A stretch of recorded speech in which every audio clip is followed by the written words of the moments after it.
What started as typical high school bullying turned into the most humiliating defeat three popular students would ever experience, when they discovered that the quiet transfer student they had been tormenting was actually a national kickboxing champion who had been holding back her true abilities for months.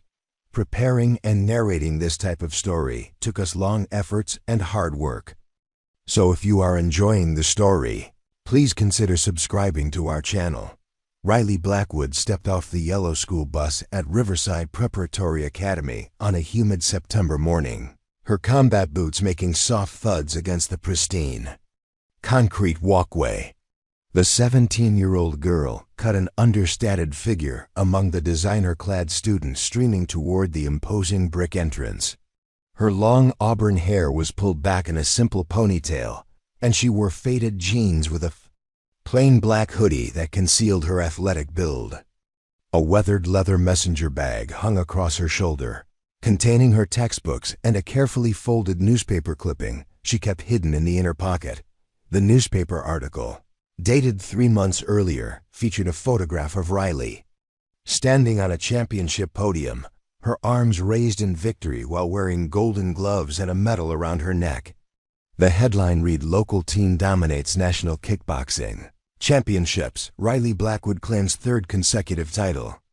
But none of her new classmates would ever see that article, because Riley had made a deliberate decision to leave her fighting career behind when her family relocated to this affluent suburb of Portland. Her father, Master Sergeant David Blackwood, had recently completed his 4th deployment overseas and accepted a position training new recruits at the nearby military base. Her mother, Sarah, a trauma nurse, had secured a position at the regional medical center. The move represented a fresh start for the entire family, an opportunity to establish roots after years of military relocations that had taken them from base to base across the country. Riley had grown up in this nomadic lifestyle, attending 7 different schools before arriving at Riverside Prep. Each move had taught her valuable lessons about adapting to new environments, reading social dynamics, and finding her place in established hierarchies. She had learned to observe before engaging, to understand the unspoken rules of each new community before attempting to integrate herself into existing social structures. At her previous school in Colorado, Riley had been the undisputed star of the martial arts program. Students and teachers alike knew about her championship titles, her rigorous training schedule, and her aspirations to compete at the international level. She had been respected, admired, and perhaps even feared by those who understood what her skills truly meant.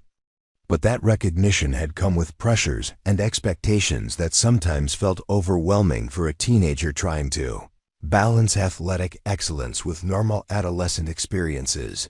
The decision to keep her fighting background secret at Riverside Prep had been entirely her own. She wanted to experience high school as a regular student, to make friends based on her personality rather than her athletic achievements, and to explore other interests without the constant pressure of maintaining her championship status. Her parents had supported this choice, understanding their daughter's desire for anonymity and a more conventional teenage experience. Riverside Preparatory Academy represented everything Riley's previous schools had not. The manicured lawns, state-of-the-art facilities, and obvious wealth of the student body created an atmosphere of privilege that felt foreign to someone who had grown up in the more egalitarian environment of military communities. Designer handbags, luxury vehicles in the student parking lot, and casual conversations about expensive vacations highlighted the economic disparity between Riley's middle-class military family and her new classmates' affluent backgrounds. The main hallway buzzed with the energy of students reconnecting after summer break, sharing stories of exotic trips and exclusive summer programs. Riley moved through the crowd with practiced invisibility, having perfected the art of blending into new environments during her many relocations. She kept her head down, avoided eye contact, and focused on navigating to her assigned locker without drawing attention to herself. Her first period, Advanced Placement History class provided an initial glimpse into the academic standards and social dynamics of her new school. The teacher, Mrs. Pemberton, was a sharp-eyed woman in her 50s who commanded respect through intellectual rigor rather than intimidation. As Riley found an empty seat in the back row, she noticed the subtle but distinct social groupings that had already formed among her classmates. The front rows were occupied by the obvious academic overachievers, students whose perfectly organized binders and eager participation marked them as the type who would compete fiercely for valedictorian honors. The middle section housed what appeared to be the social middle class of the student body, teenagers who were neither exceptionally popular nor completely ostracized. And scattered throughout the room were the unmistakable members of the school's social elite, students whose confidence and casual dominance of classroom discussions indicated their awareness of their elevated status within the school's hierarchy. During lunch period, Riley claimed a small table in the corner of the expansive cafeteria, unpacking a simple sandwich and apple that looked modest compared to the elaborate meals being consumed around her. The cafeteria architecture itself spoke to the school's resources with high ceilings, large windows providing natural light, and modern furniture that wouldn't have looked out of place in an upscale restaurant. As she ate in comfortable solitude, Riley observed the intricate social choreography playing out around her. Popular students moved between tables with the confidence of celebrities making appearances, while others seemed to carefully position themselves to be noticed by these social influencers. The dynamics reminded her of wildlife documentaries she had watched, where different species established territories and hierarchies through subtle displays of dominance and submission.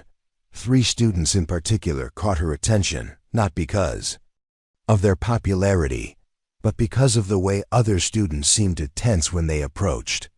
The leader appeared to be a tall blonde girl named Madison Pierce, whose perfectly styled hair and expensive clothing were complemented by an air of casual cruelty that made nearby students visibly uncomfortable. She moved through the cafeteria like she owned it, her 2 companions flanking her like bodyguards protecting a celebrity. Her first lieutenant was Sophia Chen, a petite girl with sharp features and calculating eyes who seemed to specialize in psychological warfare rather than direct confrontation. Sophia had the ability to deliver cutting remarks with a sweet smile, making her victims unsure whether they had actually been insulted or were simply being overly sensitive. Her intelligence was obvious, but it appeared to be channeled primarily toward manipulating social situations to her advantage. The third member of their group was Jessica Martinez, whose athletic build and aggressive demeanor suggested she handled the more physical aspects of their intimidation tactics. Jessica had the look of someone who had been popular in middle school athletics but had failed to transition successfully to the more sophisticated social requirements of high school. Her frustration with the situation seemed to manifest as barely controlled hostility toward anyone she perceived as an easy target. Riley's first direct encounter with this trio occurred the following week in the gymnasium, during mandatory physical education class. The activity for the day was volleyball, and students had been divided into teams for a tournament-style competition. Riley found herself on a team with several quiet students who seemed grateful to have someone willing to take a leadership role during the game. Her athletic background became partially evident during the volleyball match, as her coordination, reaction time, and competitive instinct were impossible to completely suppress. She served with precision, moved to advantageous positions instinctively, and displayed the kind of spatial awareness that comes from years of athletic training. However, she was careful to moderate her performance, contributing to her team's success without dominating the game in a way that would draw unwanted attention to her abilities. Madison Pierce, playing on the opposing team, noticed Riley's competent performance and seemed irritated by this new student's refusal to be intimidated by the established social order. After the match ended with Riley's team claiming a narrow victory, Madison approached with her characteristic smile that never reached her eyes. "Nice game," Madison said, her tone carrying undertones that made the compliment feel more like a challenge. "You're the new girl, right? Riley something?" Her deliberate mispronunciation of Riley's last name was subtle enough to maintain plausible deniability while still conveying disrespect. "Riley Blackwood," she replied simply, not taking the bait for a confrontation. Her years of military discipline had taught her the value of choosing battles carefully, and she recognized that any aggressive response would only provide Madison with ammunition for future harassment. "Blackwood," Madison repeated, as if testing the name for weaknesses. "Where did you transfer from? Somewhere local?" The question was delivered with the false friendliness that Riley had learned to recognize as a prelude to social manipulation. "Colorado," Riley answered, providing minimal information while remaining polite. She began gathering her gym equipment, hoping to end the interaction before it could escalate into something more problematic. Sophia Chen stepped forward with her characteristic artificial sweetness. "Oh, Colorado. That's so rustic, I bet. It's quite an adjustment coming to a school like Riverside Prep. The academic standards here are pretty intense." The implication was clear. Riley was probably not intellectually equipped to succeed in their academically rigorous environment. Jessica Martinez contributed her own observation with less subtlety than her companions. "Yeah, and the social scene here is pretty established. It can be hard for new people to find their place." Her tone carried a warning that newcomers should expect to start at the bottom of the social hierarchy and work their way up gradually. If at all. Riley nodded politely and continued packing her bag, recognizing the conversation for what it truly was, an initial assessment disguised as friendly interest. Madison and her friends were determining whether the new student represented a potential threat to their social dominance or merely another victim they could add to their collection of intimidated classmates. "Well," Madison concluded, her smile becoming more predatory, "I'm sure you'll figure out how things work around here soon enough. Riverside Prep has its own way of doing things, and everyone eventually finds their proper place in the system." As Riley left the gymnasium, she reflected on the familiar patterns of behavior she had observed. Every school had its version of Madison Pierce, students who derived their sense of identity and self-worth from their ability to intimidate and control others. Riley had encountered similar personalities at her previous schools, and she had always found ways to avoid becoming entangled in their games of social dominance.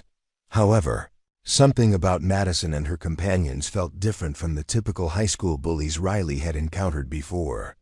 Their cruelty seemed more sophisticated, more calculated, and potentially more dangerous than the straightforward aggression she was accustomed to handling. These were students who had been raised with privilege and entitlement, who viewed other people as objects to be manipulated rather than individuals deserving of basic respect. Over the following days, Riley began to notice the subtle ways Madison's group exerted control over the social atmosphere at Riverside Prep. They didn't rely primarily on physical intimidation or obvious verbal abuse. Instead, they used social exclusion, rumor campaigns, and psychological manipulation to maintain their position at the top of the school's hierarchy. Students who challenged them found themselves gradually isolated, their reputations damaged by carefully planted stories and strategic social boycotts. Riley watched as other students modified their behavior to avoid attracting negative attention from Madison's group. Classmates who might have been natural leaders in other environments became passive and deferential when Madison was present. Teachers seemed either unaware of the toxic social dynamics or unwilling to challenge students, whose families were major donors to the school's fundraising campaigns. The realization that she was being observed and evaluated by Madison's group became increasingly apparent as the weeks progressed. Riley would catch them watching her during lunch periods, noting who she spoke with and how she conducted herself in various social situations. She recognized this behavior as the preliminary phase of a campaign designed to determine her vulnerabilities and establish strategies for bringing her under their control, despite her growing awareness of the threat they represented. Riley remained committed to her goal of experiencing a normal high school life without relying on her fighting skills to solve social problems. She had spent years learning to use violence as a tool for athletic competition, not as a means of resolving interpersonal conflicts. Her parents had raised her to believe that true strength meant finding peaceful solutions to problems whenever possible, reserving physical confrontation only for situations where no other options remained available. The first direct assault on Riley's peaceful integration into Riverside Prep came during the third week of October, disguised as an accident in the crowded hallway between classes. Riley was navigating through the usual rush of students when Jessica Martinez appeared suddenly from a side corridor, timing her movement perfectly to collide with Riley's shoulder. The impact sent Riley's messenger bag flying, spilling textbooks, notebooks, and personal items across the polished floor. "Oh my gosh, I'm so sorry," Jessica exclaimed with theatrical concern, her voice loud enough to draw attention from nearby students. "I didn't see you there. These hallways get so crazy between periods." Her performance was convincing enough that casual observers might have believed the collision was genuinely accidental, but Riley noticed the calculating satisfaction in Jessica's eyes as she surveyed the scattered contents of the bag. As Riley knelt to gather her belongings, she became acutely aware of the audience that had formed around them. Some students hurried past, unwilling to become involved in what they recognized as a potentially problematic situation. Others lingered at the edges of the crowd, watching with the morbid fascination that draws people to witness confrontations. They're grateful not to be experiencing themselves. Madison Pierce materialized from the crowd with perfect timing, as if she had been waiting nearby for this orchestrated encounter. "Jessica, you really need to be more careful," she said, her voice carrying just enough mock reproach to maintain her image as a reasonable mediator. "Riley, are you okay? That looked like it hurt." She extended a manicured hand as if to help Riley to her feet, but there was something predatory in her expression that made the gesture feel more like a trap than genuine assistance. Riley stood, without accepting the offered help, maintaining her composure despite the obvious manipulation taking place. "I'm fine," she replied quietly, shouldering her bag and preparing to continue to her next class. She understood that any emotional response would only provide Madison's group with additional ammunition for future harassment, so she focused on projecting calm indifference to their provocation. Sophia Chen stepped forward with her characteristic artificial sweetness, clutching a notebook that had been among Riley's scattered belongings. "You dropped this," she said, holding the notebook just out of easy reach. "I couldn't help but notice some of your writing. Your handwriting is so interesting. Very bold strokes. Almost aggressive looking." She flipped through a few pages with theatrical casualness, as if accidentally glimpsing Riley's private notes and homework assignments. The violation of privacy was deliberate and obvious, designed to establish that Riley's personal boundaries would not be respected by Madison's group. Sophia's commentary about aggressive handwriting was clearly intended to plant seeds of suspicion about Riley's character, suggesting she might be prone to violence or other antisocial behaviors.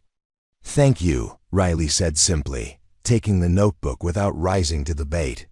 She had learned through years of military family life that emotional reactions to provocation often escalated situations unnecessarily, and she was determined to deny Madison's group the satisfaction of seeing her lose her composure. Madison's smile became more pronounced as she observed Riley's controlled response.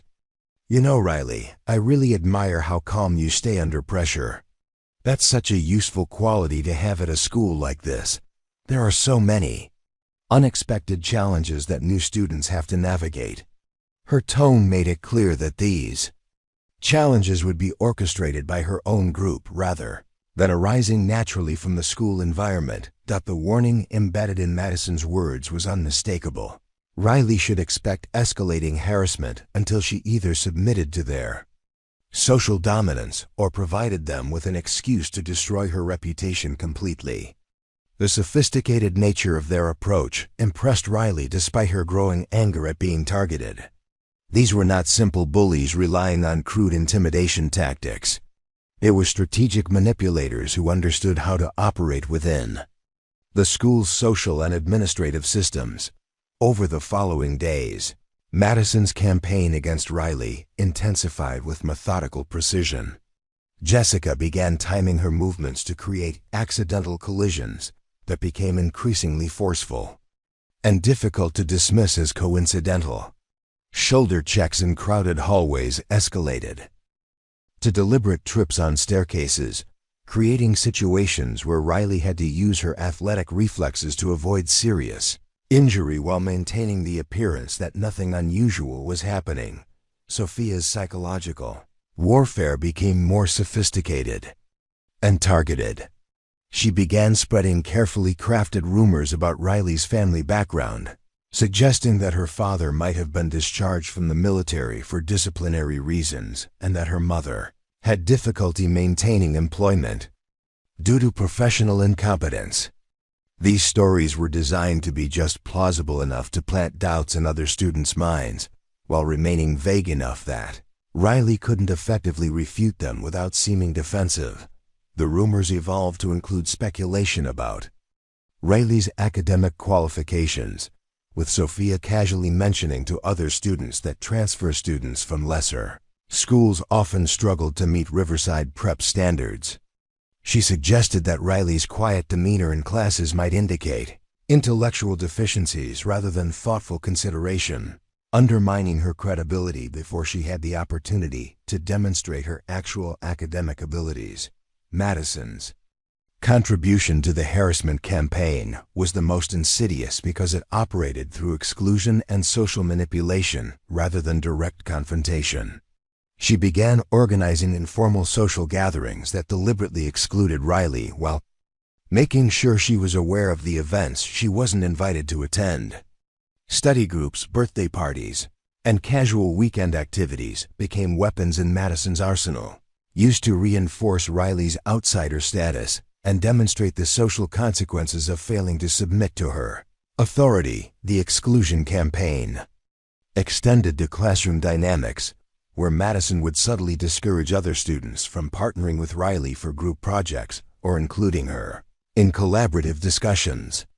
She accomplished this through meaningful looks, whispered comments, and strategic positioning that made it socially risky for other students to associate with Riley in any meaningful way. Riley's lunch periods became increasingly isolated as Madison's influence spread throughout the student body. Students who might have been naturally inclined to befriend the new transfer student found themselves reluctant to risk Madison's displeasure by extending invitations or even engaging in casual conversation. The cafeteria, once a neutral space where Riley could observe social dynamics from a safe distance, transformed into a daily reminder of her growing isolation, the psychological pressure of maintaining her peaceful facade while enduring systematic harassment began taking its toll on Riley's academic performance and general well-being.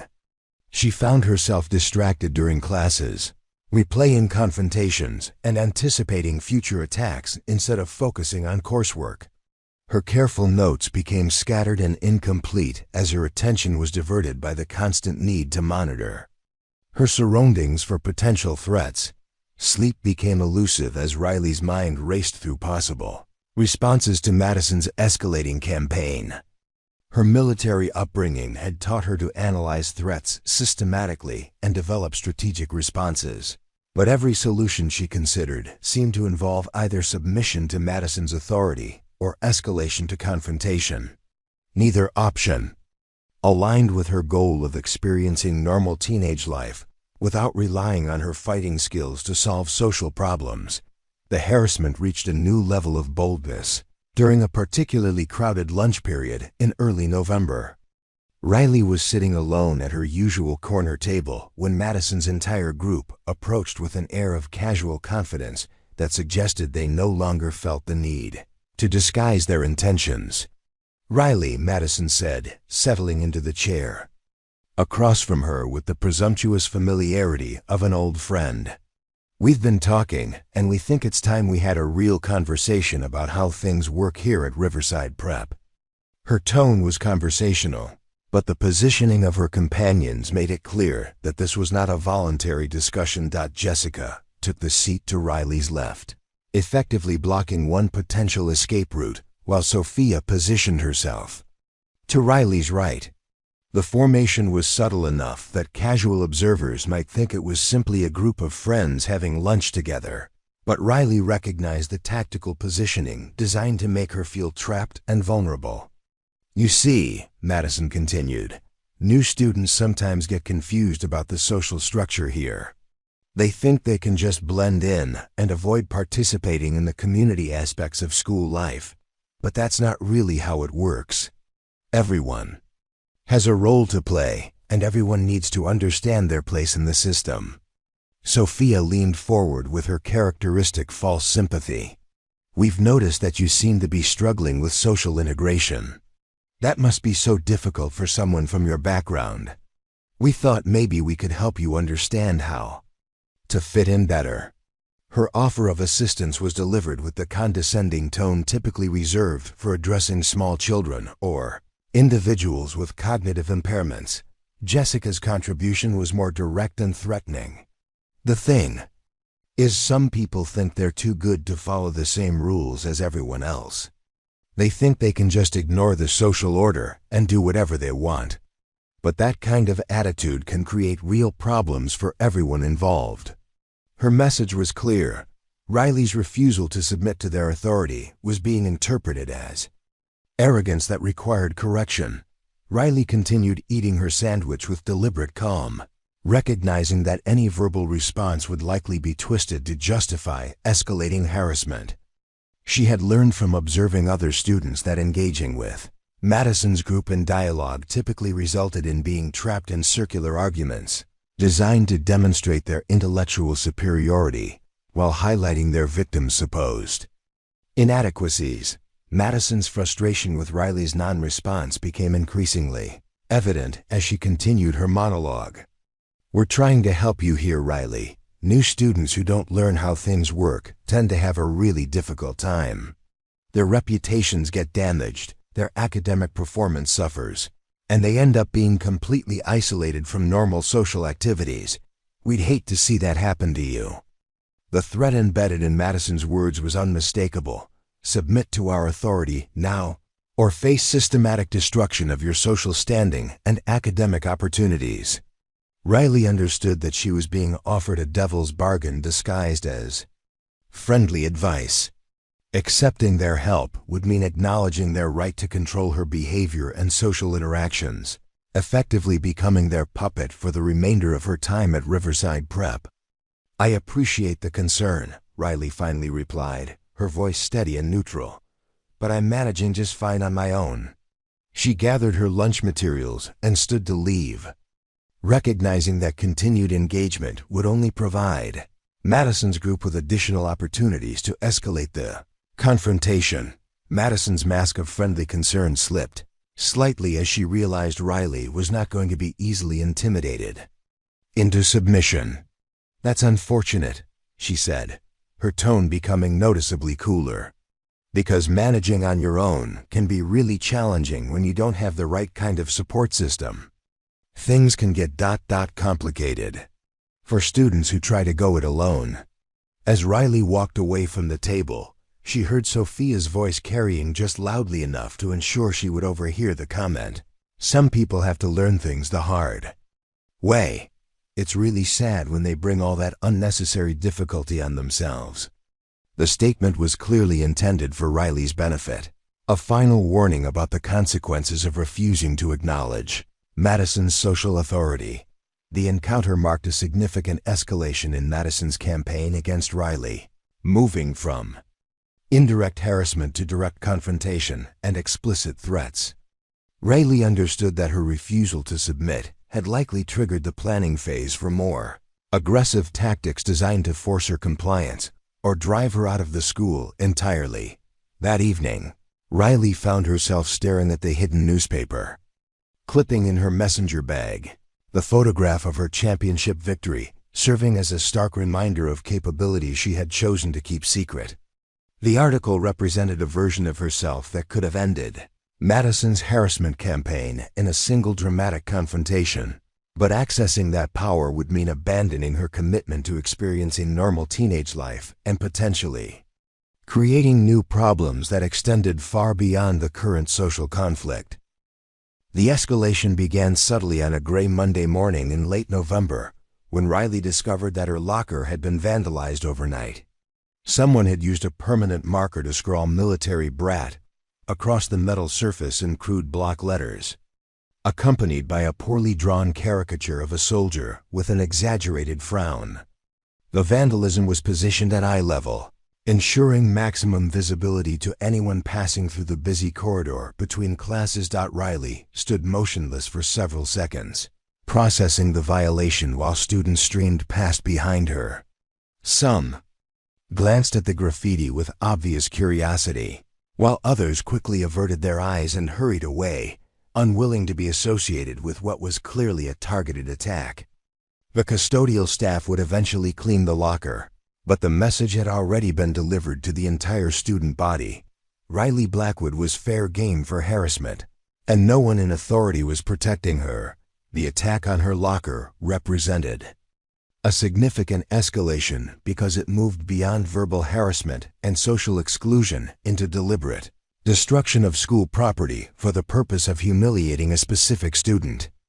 Riley understood that Madison's group was testing the administrative response to increasingly bold acts of aggression, probing for weaknesses in the school's disciplinary system that they could exploit for future attacks during first period advanced placement chemistry. Riley found herself paired with Marcus Webb, a quiet junior who had been one of the few students willing to make eye contact with her in the hallways.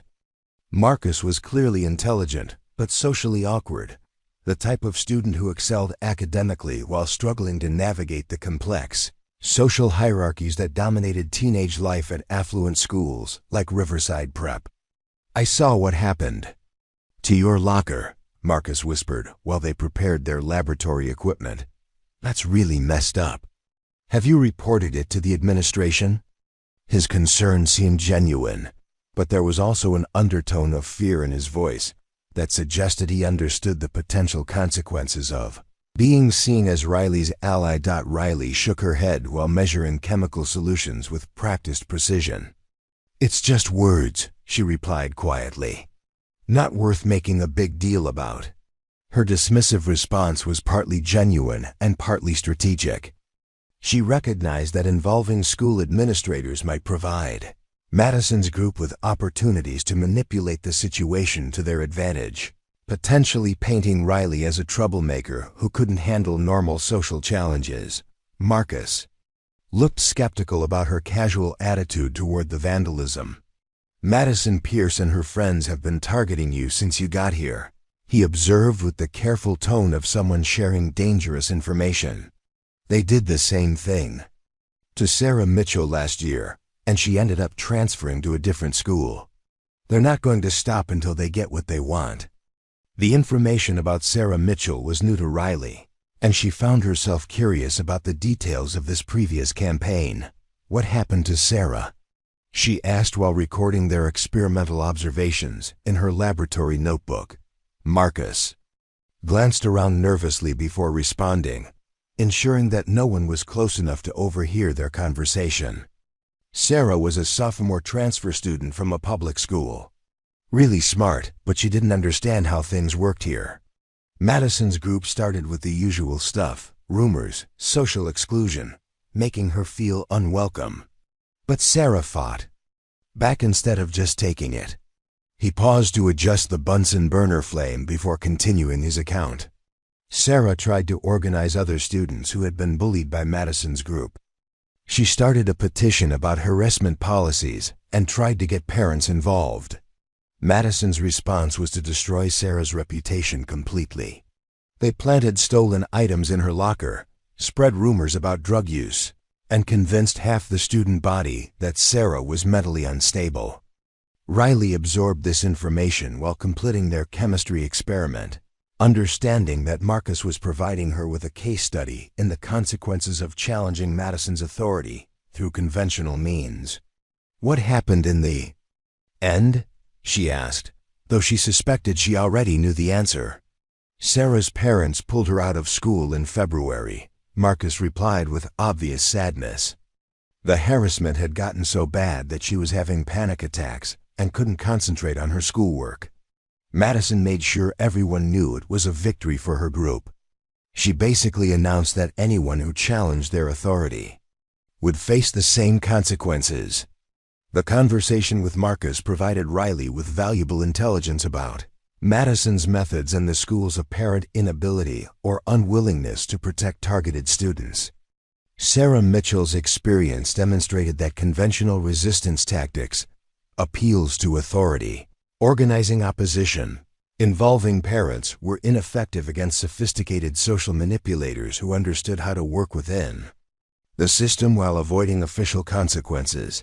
The harassment intensified throughout the week with a series of calculated incidents designed to test Riley's emotional resilience and probe for potential breaking points.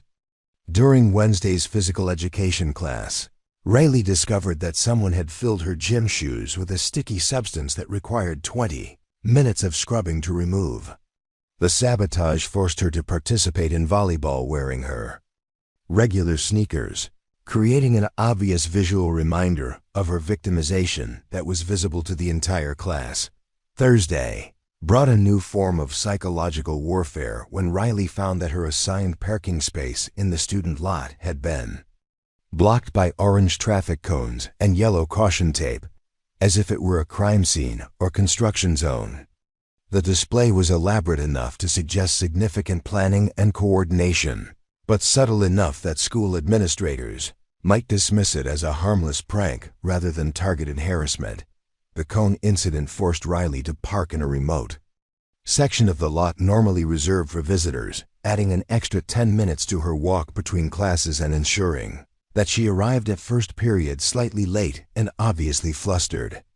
Madison's group had successfully weaponized the school's infrastructure against her, turning routine activities into sources of stress and public embarrassment. Friday's attack targeted Riley's academic performance directly when she discovered that her research paper for advanced placement history had mysteriously disappeared from her assigned folder in the classroom filing system. The paper represented 2 weeks of intensive research and writing, and its disappearance occurred just 24 hours before the submission deadline, creating an academic crisis that could potentially affect her grade point average. Mrs. Pemberton was sympathetic but firm about the deadline requirements. "I understand this is a difficult situation, Riley, but I can't make exceptions to assignment deadlines without creating unfairness for other students. You'll need to either submit a new paper by Monday morning or accept a significant grade reduction for late submission." Riley spent her entire weekend reconstructing the research paper from memory and backup notes, working 18-hour days to recreate work that had been deliberately destroyed by her tormentors. The experience was exhausting both physically and emotionally, demonstrating Madison's group's ability to attack her academic standing while maintaining plausible deniability about their involvement. The psychological pressure of the constant harassment was beginning to affect Riley's sleep patterns and concentration levels. She found herself lying awake at night, mentally rehearsing potential responses to various escalation scenarios while trying to maintain her commitment to peaceful conflict resolution. Her appetite decreased as stress hormones flooded her system during mealtimes, and her normally excellent academic performance began showing subtle signs of decline. The most insidious aspect of Madison's campaign was its effect on Riley's relationship with other students who increasingly avoided her to protect themselves from guilt by association.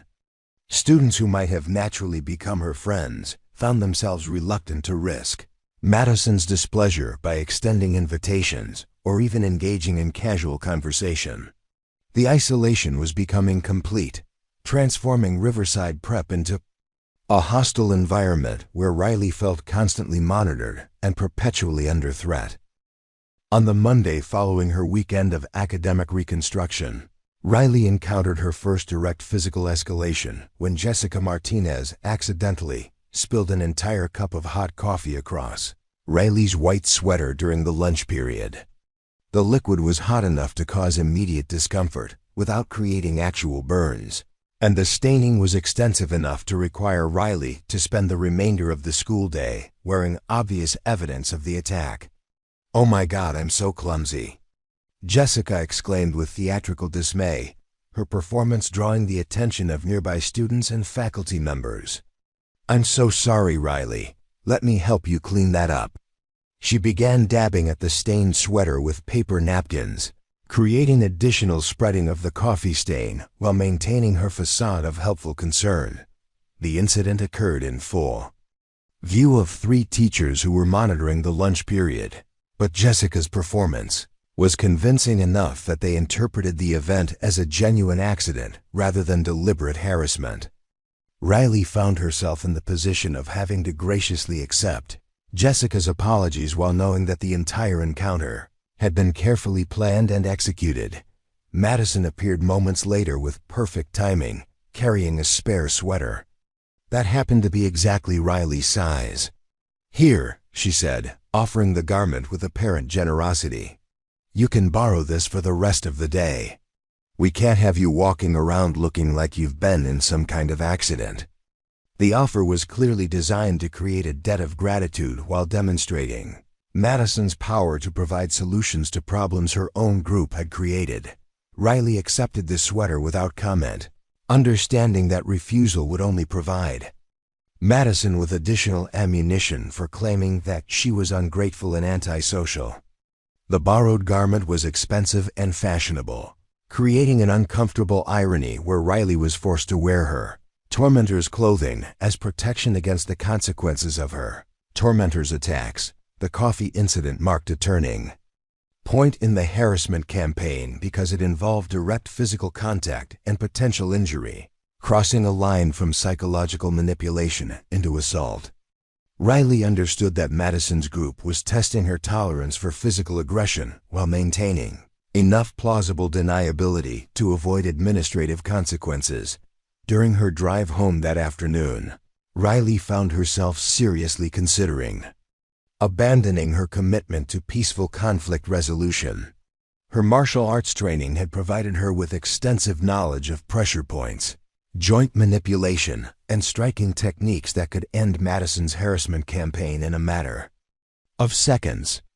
She could visualize herself grabbing Jessica's wrist during the next accidental attack, applying just enough pressure to demonstrate the futility of continuing their aggression. But accessing those skills would mean abandoning her carefully constructed identity as a normal transfer student and potentially creating legal consequences that could affect her entire family stability. Her father's military career could be damaged by association with a daughter who engaged in violence at school, regardless of the justification for her actions. Her mother's new position at the medical center could be jeopardized by having a child with a reputation for aggressive behavior. The internal conflict between her desire for justice and her commitment to protecting her family's interests created a psychological pressure that was becoming increasingly difficult to manage. Riley found herself clenching her fists unconsciously during classes, her body preparing for confrontations that her mind was determined to avoid. The suppression of her natural fighting instincts was requiring conscious effort that detracted from her ability to focus on academic work and social interactions. Tuesday brought another escalation when Riley discovered that someone had accessed her social media accounts and posted embarrassing content designed to damage her reputation among her classmates. The posts included unflattering photographs that had been digitally manipulated to make her appear intoxicated or engaged in inappropriate behavior. accompanied by captions suggesting that she was struggling with substance abuse and family problems. The social media attack was particularly devastating because it extended Madison's harassment campaign beyond the physical boundaries of Riverside Prep into the digital spaces where teenagers conducted much of their social interaction. Students who had never spoken to Riley in person were now exposed to carefully crafted evidence suggesting that she was troubled, unreliable, and potentially dangerous. Riley spent hours attempting to delete the fake posts and restore her legitimate content, but the damage had already been done. Screenshots of the manipulated images were circulating through group chats and private messages, ensuring that the false information would continue spreading even after the original posts were removed. The attack demonstrated Madison's sophisticated understanding of modern teenage communication patterns and her willingness to use technology as a weapon in her harassment campaign. The cumulative effect of weeks of systematic harassment was beginning to show in Riley's physical appearance and demeanor. Dark circles under her eyes reflected her disrupted sleep patterns, and her normally excellent posture had begun to show signs of the psychological weight she was carrying. Teachers who had initially viewed her as a promising addition to their classes were starting to notice her declining participation and obvious distraction during lessons. The discovery came during a late Thursday afternoon in December when Riley was organizing her messenger bag after a particularly grueling day of calculus and chemistry exams. As she shifted textbooks and binders, the carefully folded newspaper clipping slipped from its hiding place in the inner pocket and fluttered to the floor of the empty classroom where she had been studying. The article landed face up, displaying the photograph of Riley in her golden gloves and championship medal with startling clarity. For a moment, she stared at the image as if seeing it for the first time, struck by the dramatic contrast between the confident, powerful athlete in the photograph and the exhausted, harassed student she had become over the past months at Riverside Prep. In the photograph, Riley's stance radiated controlled aggression and absolute confidence. Her shoulders were squared, her chin raised with quiet pride, and her eyes held the focused intensity of someone who had spent years mastering the art of controlled violence. The medal around her neck wasn't just a trophy. It was tangible proof of her ability to defeat opponents who had underestimated her capabilities. The headline proclaimed her dominance in language that left no doubt about her athletic superiority. Local team dominates national kickboxing championships. Riley picked up the clipping with trembling fingers, remembering the day the photograph had been taken. She had just defeated Elena Rodriguez, a three-time regional champion from California who had been heavily favored to win the national title. The victory had come after a brutal 3-round match that showcased every technique Riley had perfected during 8 years of intensive training under Master Chen at the Colorado Springs Combat Academy. The memory of that championship match flooded back with vivid clarity. Elena had been taller, stronger, and more experienced, with a reputation for ending fights quickly through overwhelming aggression. The first round had been pure survival for Riley, who absorbed preparing and narrating this type of story took us long efforts and hard work. So if you are enjoying this story, please consider subscribing to our channel. Series of powerful kicks and punches while studying her opponent's patterns and timing. By the second round, she had identified weaknesses in Elena's defense and began implementing the precise, calculated counterattacks that would eventually secure her victory. The final moment of the match replayed in Riley's mind like a slow-motion film sequence. Elena had committed to a high roundhouse kick that left her temporarily off balance, and Riley had responded with a perfectly timed combination of a low sweep and uppercut that sent her opponent to the canvas.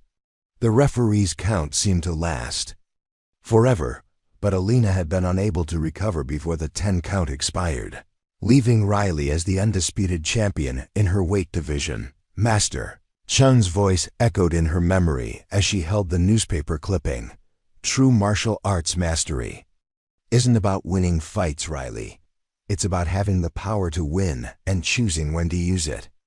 The strongest fighters are often those who never have to prove their strength, because their confidence speaks for itself. The irony of her current situation wasn't lost on her. She possessed skills that could end Madison's harassment campaign in seconds, yet she had chosen to endure months of systematic abuse rather than reveal her true capabilities. Her commitment to experiencing normal teenage life had transformed her from a feared competitor into a helpless victim, creating an internal contradiction that was becoming increasingly difficult to maintain. Riley carefully refolded the newspaper clipping and returned it to its hiding place. But the psychological impact of seeing the photograph had already altered something fundamental in her mindset. For the first time since arriving at Riverside Prep, she allowed herself to seriously consider what would happen if she stopped pretending to be powerless and started demonstrating the confidence that came from knowing she could physically dominate anyone who threatened her. The next morning brought a new level of harassment, when Riley discovered that Madison's group had escalated from individual attacks to coordinated group intimidation. As she approached her locker before the first period, she found all 3 members of Madison's inner circle waiting for her with expressions of barely concealed anticipation. "Riley!" Madison called out with false enthusiasm, her voice carrying enough volume to attract attention from other students in the crowded hallway. "We've been hoping to catch you. We have something really important to discuss." Her tone suggested urgency while her positioning blocked Riley's direct path to her locker, creating a subtle but unmistakable barrier. Sophia stepped closer with her characteristic artificial sweetness, holding what appeared to be a printed photograph. "We were cleaning out some old files from the school's social media accounts, and we found this really interesting picture. We thought you might want to see it." She extended the photograph with theatrical casualness, as if the discovery had been completely accidental. Riley's stomach clenched as she recognized the image. It was a screenshot from one of the fake social media posts that had been created to damage her reputation. However, this particular image had been further manipulated to make her appear even more compromised and vulnerable than the original forgeries. The digital alterations were skillfully executed, creating false evidence that could be used to support almost any narrative Madison chose to construct. Jessica moved to flank Riley's other side, completing the triangular formation that trapped her against the row of lockers. "The thing is," Jessica said with mock concern, "pictures like this can really damage someone's reputation if they start circulating around school. Students might get the wrong idea about what kind of person you really are." The threat was explicit. Madison's group had created compromising false evidence and was prepared to distribute it throughout the school unless Riley submitted to their demands. The sophisticated nature of their blackmail scheme demonstrated a level of premeditation and malicious intent that went far beyond typical teenage bullying behavior. Madison leaned closer, her voice dropping to a conversational whisper that only Riley could hear clearly. "Here's what's going to happen. You're going to start showing us the respect we deserve. You're going to acknowledge that we run things at this school and that new students need to earn their place in the social hierarchy. And you're going to demonstrate that acknowledgement through specific actions we'll discuss in detail." Sophia's contribution was delivered with her characteristic false sympathy. "We're really trying to help you avoid a major social catastrophe. Here, Riley, once pictures like this start circulating, it becomes almost impossible to recover your reputation. Students will always remember you as the girl who couldn't handle the pressure of attending a prestigious school." Riley found herself trapped not just physically by their positioning, but psychologically by the sophisticated nature of their manipulation. They had created a scenario where any response she made could be used against her. Agreeing to their demands would establish a pattern of submission that would only lead to escalating requirements for degrading behavior. Refusing their ultimatum would trigger the release of false evidence that could destroy her social standing and potentially affect her academic opportunities. The internal pressure that had been building for months reached a critical threshold. As Riley stared at the manipulated photograph in Sophia's hand, she could feel her carefully maintained composure beginning to crack under the weight of systematic harassment that had evolved into explicit blackmail. Her hands clenched into fists at her sides as muscle memory from thousands of hours of training began asserting itself despite her conscious efforts to remain peaceful. For a brief moment, Riley allowed herself to visualize the physical response that her martial arts training demanded. She could see herself grabbing Sophia's wrist and applying just enough pressure to make her drop the photograph, then using her free hand to create space between herself and the other two girls. The entire sequence would take less than 3 seconds and would demonstrate her capability without causing serious injury to anyone involved. But the moment of fantasy passed as quickly as it had arrived, replaced by the familiar weight of responsibility to her family's stability and her own long-term goals. Riley forced her hands to relax and her breathing to remain steady, drawing upon meditation techniques Master Chen had taught her for maintaining emotional control under pressure. "I need to get to class," Riley said quietly, her voice steady despite the internal turmoil she was experiencing. She reached past Sophia to access her locker combination, deliberately ignoring the photograph and the implicit threat it represented. Madison's expression shifted from confident expectation to frustrated irritation as she realized Riley was not going to engage with their blackmail attempt. "That's not how this works," she said, her voice taking on a harder edge. "You don't just walk away when we're trying to have a conversation with you. That's incredibly disrespectful." Jessica stepped closer, her athletic build and aggressive posture clearly intended to intimidate through the implied threat of physical confrontation. "Maybe she doesn't understand how serious the situation is," Jessica suggested, her voice carrying undertones of violence that made nearby students unconsciously create more distance between themselves and the developing confrontation. Riley completed her locker combination and gathered her first period textbooks with deliberate calm, refusing to acknowledge the escalating aggression of Madison's group.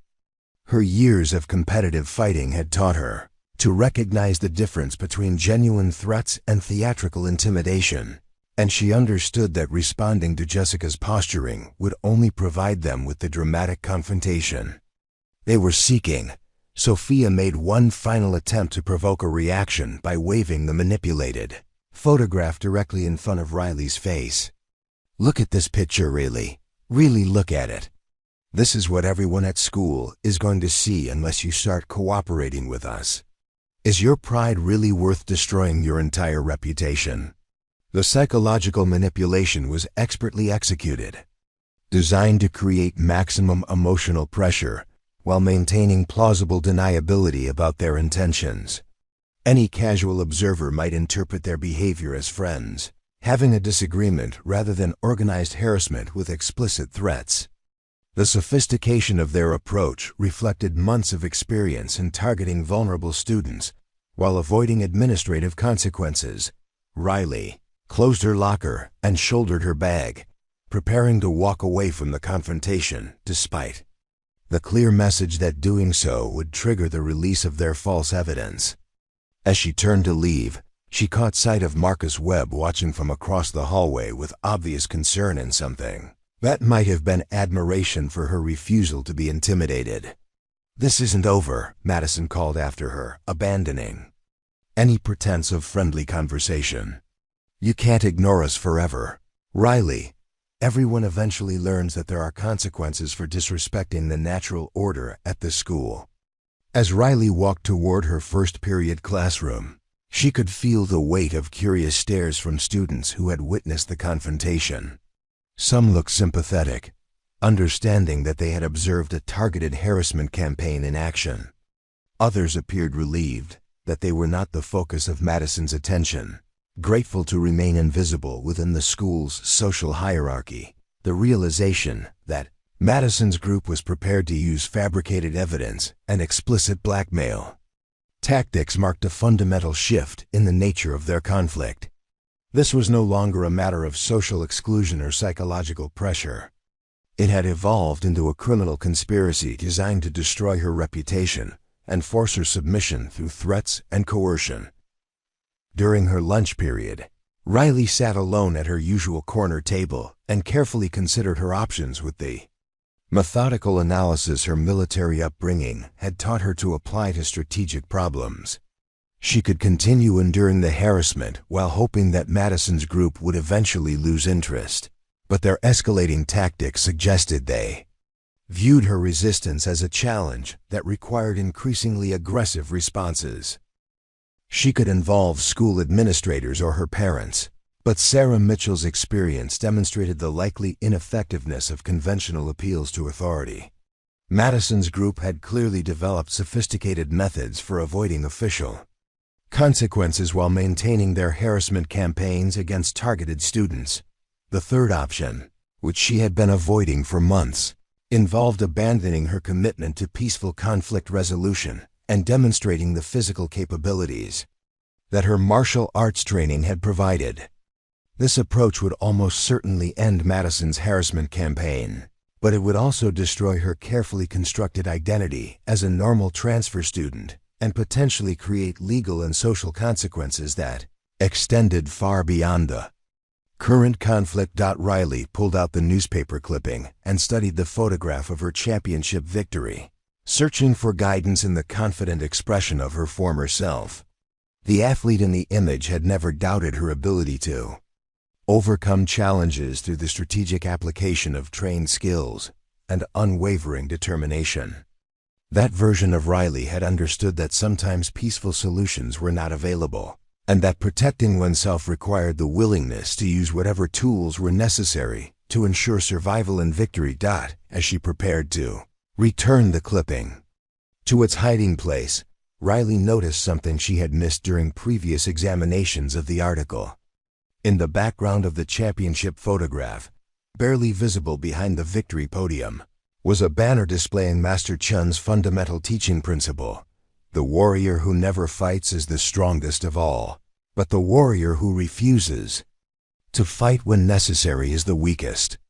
The message seemed to speak directly to her current situation, challenging her interpretation of what peaceful conflict resolution actually meant in the context of systematic harassment and explicit threats. Perhaps true strength didn't require accepting victimization in the name of avoiding violence.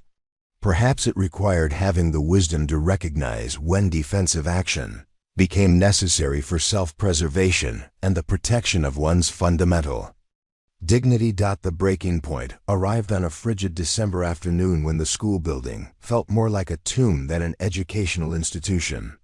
Most students and faculty had departed for winter break preparations, leaving only scattered individuals in the hallways for mandatory makeup exams and final project submissions.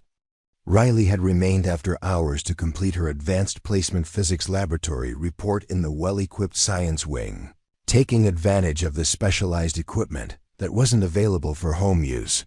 The laboratory was located in the most remote section of the academic building, accessible only through a series of interconnected corridors that became increasingly isolated as one moved deeper into the facility.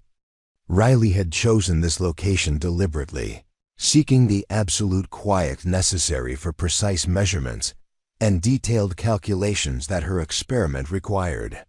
The decision to work alone in the deserted building would prove to be both a tactical error and the catalyst for everything that followed. At approximately 4:30 in the afternoon, Riley heard the distinctive sound of multiple footsteps echoing through the empty hallways, moving with purposeful coordination toward her location.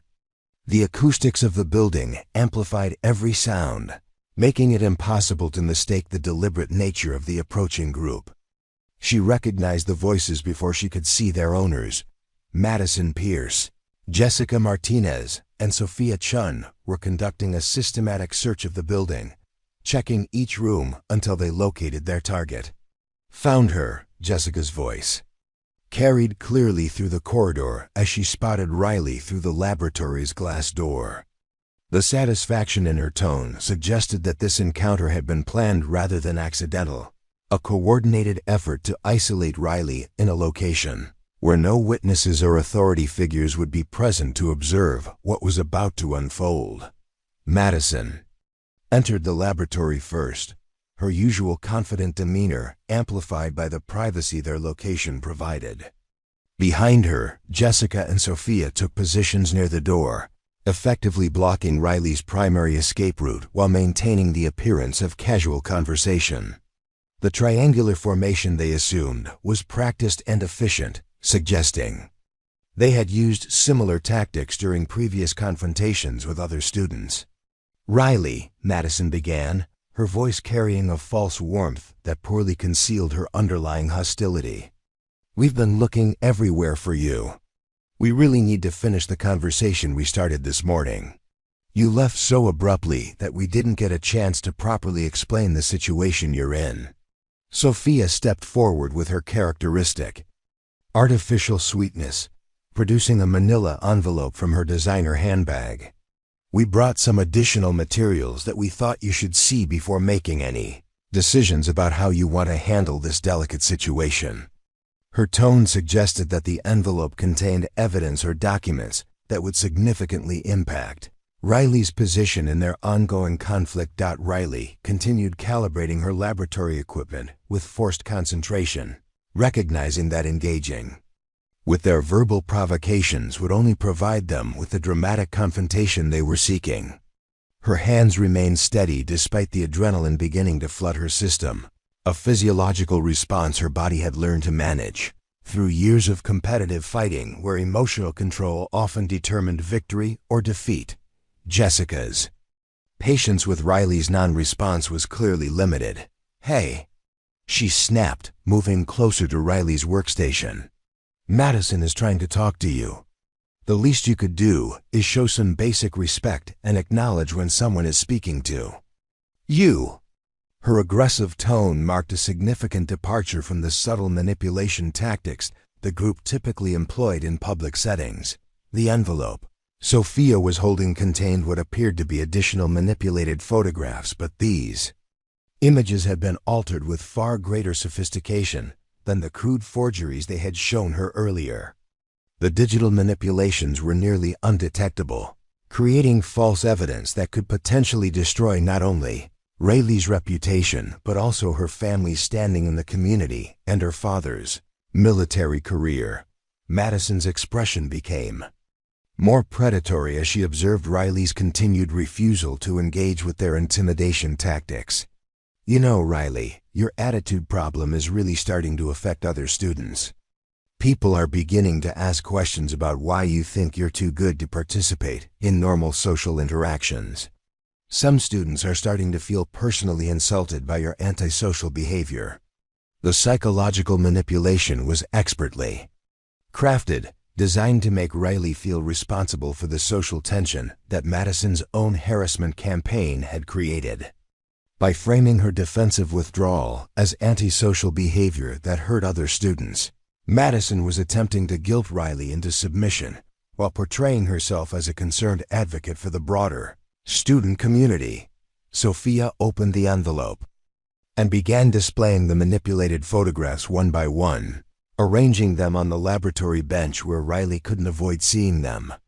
"These pictures tell a really concerning story about your mental health and family situation," she said with mock sympathy. "If these images started circulating around school, students might begin to worry about their safety around you." The false evidence had been constructed to suggest that Riley was struggling with serious psychological problems and potentially dangerous behavioral issues.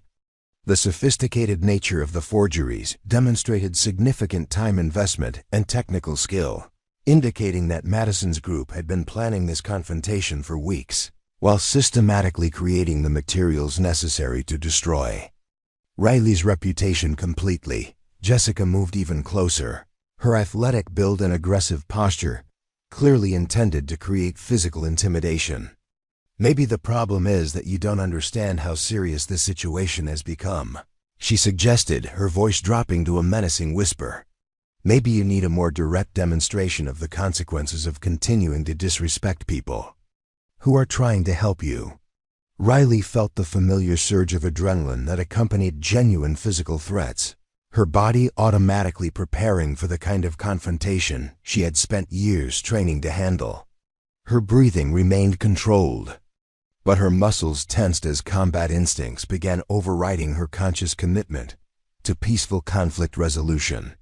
The laboratory suddenly felt smaller and more confined as her spatial awareness shifted into the tactical assessment mode she had developed through countless sparring sessions.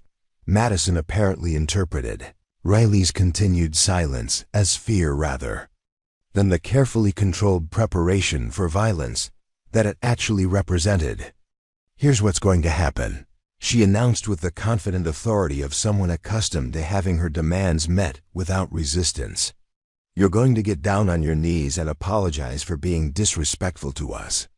Then you're going to beg us not to share these pictures with the rest of the school."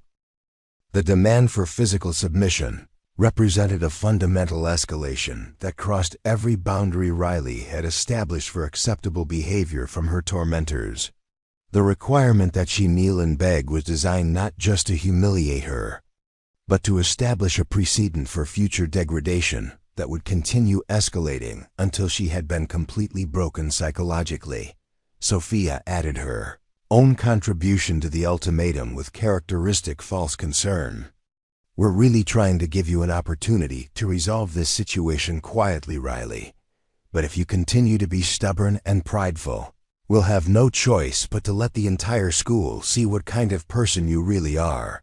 Riley finally looked up from her laboratory equipment, making direct eye contact with Madison for the first time during the confrontation. What Madison saw in Riley's gaze was not the fear or submission she had expected, but something far more dangerous: the cold, calculating assessment of a predator, evaluating potential threats and preparing to eliminate them with maximum efficiency. "No," Riley said quietly, her voice carrying a resonance that seemed to come from somewhere deep within her core. The single word hung in the air between them, like a challenge thrown down before a duel, marking the end of months of passive resistance and the beginning of something entirely different. Madison's confident expression faltered slightly as she processed the unexpected defiance, but Jessica's response was immediate and aggressive. "What did you just say to us?"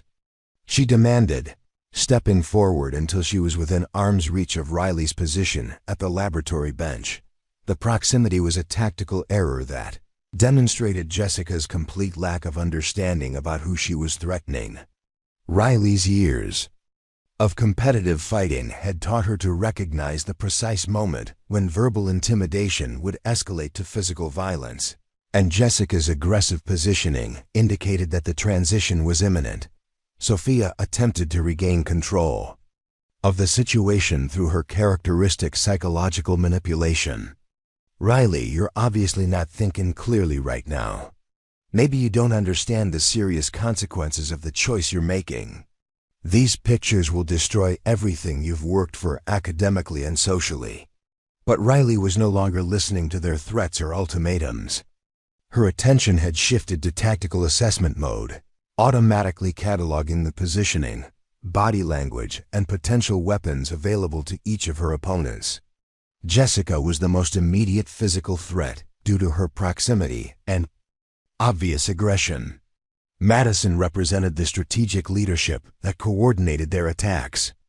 Sophia was the psychological manipulator, whose removal would disrupt their ability to maintain plausible deniability about their intentions.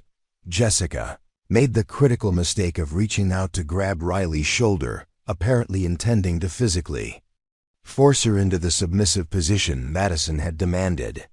Her hand was still moving through the air when Riley's combat training finally overrode months of conscious suppression, triggering reflexes that had been honed through thousands of hours of intensive practice. The transformation was instantaneous and shocking in its completeness. Riley moved with fluid precision that seemed to defy normal human limitations, her body flowing through defensive maneuvers that neutralized Jessica's aggressive approach while positioning herself for optimal tactical advantage. The laboratory equipment became a relevant background detail, as Riley's entire focus narrowed to the immediate threat surrounding her. Jessica's attempted grab was intercepted by Riley's left hand, which caught her wrist in a grip that applied exactly the right amount of pressure to the nerve clusters Master Chen had taught her to target. Jessica's hand opened involuntarily as pain shot up her arm, her confident aggression instantly replaced by shocked confusion about what was happening to her. Before Jessica could process the reversal, Riley's right hand had moved to Jessica's elbow, applying leverage that forced her to bend forward awkwardly or risk serious joint damage. The entire sequence had taken less than 2 seconds, transforming Jessica from an intimidating aggressor into a controlled and helpless opponent. Madison and Sophia stared in stunned disbelief as Jessica found herself trapped in a hold that looked almost gentle but rendered her completely unable to move without causing herself significant pain. Riley's expression remained calm and focused, showing no signs of the emotional distress or fear they had expected to provoke through their intimidation tactics. "Let me go," Jessica gasped, trying unsuccessfully to break free from Riley's precisely applied grip. Her struggles only increased the pressure on her trapped joints, demonstrating the futility of resistance against someone who understood human anatomy and leverage with scientific precision. Riley's voice, when she finally spoke, carried an authority that had been completely absent during months of passive victimization. "I want all 3 of you to listen very carefully," she said, her tone conversational despite maintaining complete physical control over Jessica. "Because I'm only going to explain this once." The manila envelope full of manipulated photographs scattered across the laboratory floor as Sophia's trembling hands lost their grip on the false evidence they had spent weeks creating. Madison backed toward the door, her confident demeanor replaced by genuine uncertainty about how to respond to this unexpected demonstration of capability from their supposed victim. The laboratory fell silent except for Jessica's labored breathing and the subtle sounds of Riley maintaining her controlling grip with minimal effort. The power dynamic that had governed their relationship for months had been completely reversed in a matter of seconds, leaving Madison's group scrambling to understand how their carefully planned confrontation had transformed into a demonstration of their own powerlessness. Riley's eyes held the cold focus she had learned to maintain during championship matches, where any emotional reaction could provide opponents with opportunities to exploit weaknesses. But this wasn't a sporting competition with rules and referees. This was a confrontation with genuine consequences where her response would determine whether months of systematic harassment would continue or finally come to an end. The silence in the laboratory stretched for several heartbeats as the reality of Riley's capabilities settled over Madison's group like a suffocating blanket. Jessica remained trapped in Riley's precise hold, her earlier confidence completely evaporating as she struggled to comprehend how quickly her position had shifted from aggressor to victim. The pain radiating through her arm served as a constant reminder that she was now completely at the mercy of someone she had grossly underestimated. Riley's grip remained steady and controlled, applying exactly enough pressure to maintain dominance without causing permanent damage. Her years of training under Master Chen had included extensive education about human anatomy and the precise application of force necessary to control opponents without crossing the line into gratuitous violence. The hold she maintained on Jessica was a masterpiece of technical precision, demonstrating complete mastery over another human being while maintaining perfect restraint. "Jessica," Riley said quietly, her voice carrying the calm authority of someone who had discovered they possessed absolute power in the situation. "I want you to very carefully reach into your pocket and remove your phone. You're going to delete every photograph, every video, and every piece of false evidence your group has created about me. And you're going to do it while Madison and Sophia watch." Jessica's eyes widened with panic as she realized the full extent of her predicament. The demand wasn't just about removing the immediate threat. It was about systematically dismantling the entire infrastructure of harassment that Madison's group had spent months constructing. "I can't," she whispered, her voice strained by both physical discomfort and psychological terror. "Madison has copies of everything. This won't solve anything." Riley's response was to apply a subtle increase in pressure that sent a sharp spike of pain through Jessica's trapped arm, demonstrating that cooperation was not optional. "Then we'll start with your copies, and Madison can explain to me why she thinks keeping false evidence is a good idea after seeing what happens to people who threaten me." Madison, who had been backing toward the door throughout the confrontation, found herself frozen between her desire to flee and her reluctance to abandon Jessica to whatever consequences Riley might decide to impose. Her carefully constructed image as the dominant social force at Riverside Prep was crumbling as she watched her primary enforcer being controlled, like a helpless child by the supposed victim of their harassment campaign. "Riley," Madison said, attempting to regain some semblance of authority in her voice, "you need to let Jessica go right now. This is assault, and you're going to be in serious legal trouble if you don't stop this immediately." Her threat carried considerably less conviction than her usual pronouncements, undermined by the obvious fact that she was powerless to enforce any consequences against someone who had just demonstrated superior physical capabilities. Sophia remained pressed against the laboratory wall, clutching her designer handbag as if it could provide protection against the predatory focus Riley was directing toward Madison's group. The scattered photographs at her feet served as tangible evidence of their criminal conspiracy, but she seemed paralyzed by the realization that their careful plans had been completely overturned by Riley's unexpected transformation from victim to aggressor. Riley's attention shifted to Madison while maintaining her controlling grip on Jessica. "You're absolutely right about one thing," she said, her voice taking on an edge that made all three girls tense with apprehension. "This is assault, but not the kind you're thinking about." She gestured toward the scattered photographs with her free hand. "Those fake images you created constitute evidence of conspiracy to commit harassment, defamation, and attempted extortion.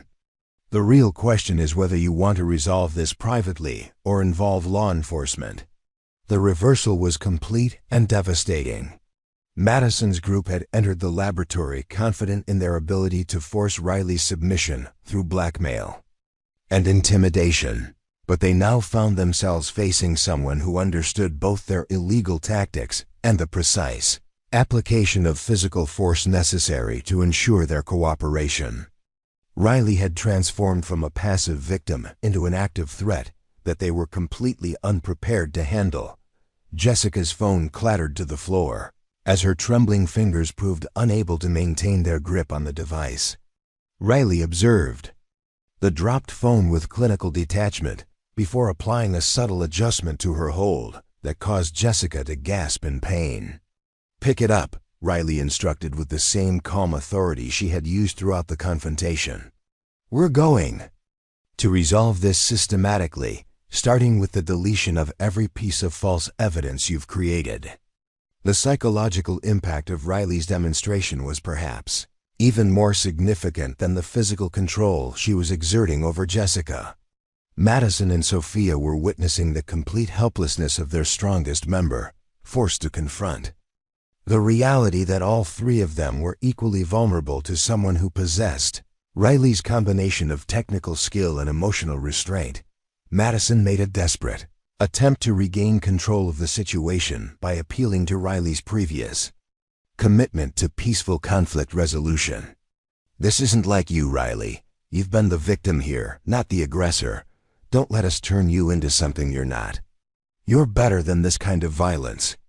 Riley's laugh was soft but completely devoid of humor, carrying undertones that made Madison step back involuntarily. "You're right," she replied, her grip on Jessica remaining perfectly steady. "I am better than this." I've been better than this for months while you systematically tried to destroy my life. But you made a critical error in judgment when you decided to escalate to blackmail and physical intimidation. Sophia finally found her voice, though it emerged as a barely audible whisper. We never meant for things to go this far. We were just trying to help you understand how things work at this school. We never wanted to really hurt you. Her attempt to minimize their behavior was transparently desperate, an obvious effort to reframe months of systematic harassment as well-intentioned guidance. Riley's response was to release Jessica suddenly, causing her to stumble backward into Sophia and sending both girls crashing into the laboratory wall. The movement was controlled and precise, demonstrating that Riley could manipulate their positioning with casual ease while maintaining complete awareness of her surroundings and potential threats. Help me understand, Riley repeated, advancing slowly toward Madison while Jessica and Sophia struggled to regain their footing. You vandalized my locker, destroyed my academic work, spread false rumors about my family, created fake evidence to blackmail me, and then demanded that I kneel and beg for your mercy. And you're telling me this was all meant to be helpful? Madison found herself trapped against the laboratory door as Riley approached with the fluid, predatory movement of someone who had spent years learning to close distance on opponents while maintaining optimal striking position. The confidence that had carried Madison through months of successful intimidation campaigns evaporated as she realized she was now the prey rather than the predator. Please, Madison whispered, her voice cracking with genuine terror as she finally understood the true extent of her miscalculation. We'll delete everything. We'll leave you alone. We'll tell everyone that we were wrong about you. Just please don't hurt us. The plea represented a complete reversal of the power dynamic that had governed their relationship since Riley's arrival at Riverside Prep. Riley stopped just outside of arm's reach, close enough to demonstrate her physical dominance while maintaining enough distance to avoid appearing gratuitously threatening. Her positioning was tactical perfection, maximizing psychological pressure, while providing multiple options for physical response if Madison's group attempted any desperate countermeasures. You're going to do much more than that, Riley replied, her voice carrying the quiet authority of someone who had discovered they held all the leverage in a negotiation. You're going to understand that your reign of terror at this school is over. Not just for me, but for every student you've targeted over the years. Jessica had managed to struggle back to her feet, cradling her arm protectively while staring at Riley with newfound respect and obvious fear. The casual ease with which Riley had controlled her had shattered any illusions about her own physical capabilities, forcing her to confront the reality that she was dealing with someone whose skills operated on an entirely different level. How? Jessica asked, her voice hoarse with shock and lingering pain. How did you learn to do that? Where did that come from? The questions reflected her desperate need to understand how their carefully planned confrontation had been so completely overturned by capabilities they had never suspected Riley possessed. Riley reached into her messenger bag and withdrew the newspaper clipping that had been her secret for months, unfolding it carefully before placing it on the laboratory bench where all three girls could see the championship photograph clearly. The image of Riley in her golden gloves and victory medal created a context that instantly explained everything they had just witnessed. Three-time national kickboxing champion, Riley said simply, allowing the newspaper headline to provide the details her words omitted. 8 years of intensive training under Master Chen, Colorado Springs.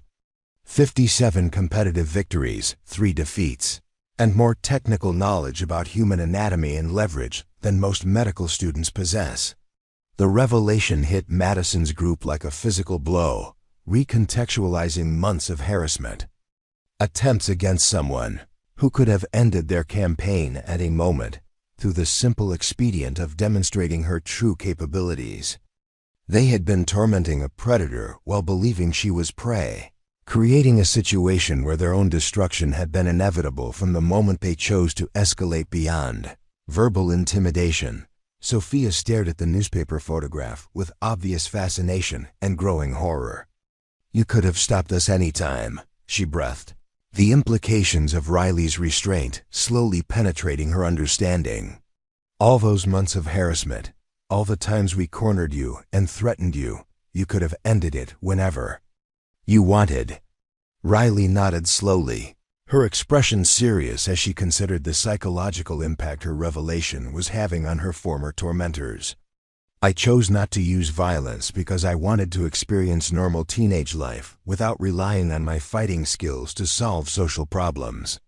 I thought I could find peaceful solutions to conflicts that didn't require hurting people who couldn't defend themselves."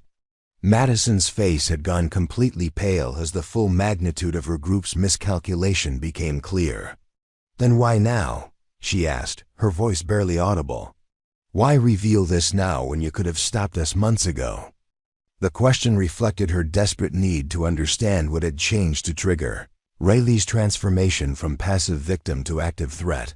Riley's expression hardened as she gestured toward the scattered photographs and the evidence of their blackmail attempt. "Because you crossed a line that I couldn't ignore. Harassment and social exclusion were painful, but I could endure them. Creating false evidence to destroy my reputation and demanding that I kneel and beg for mercy, that required a response that peaceful conflict resolution couldn't provide."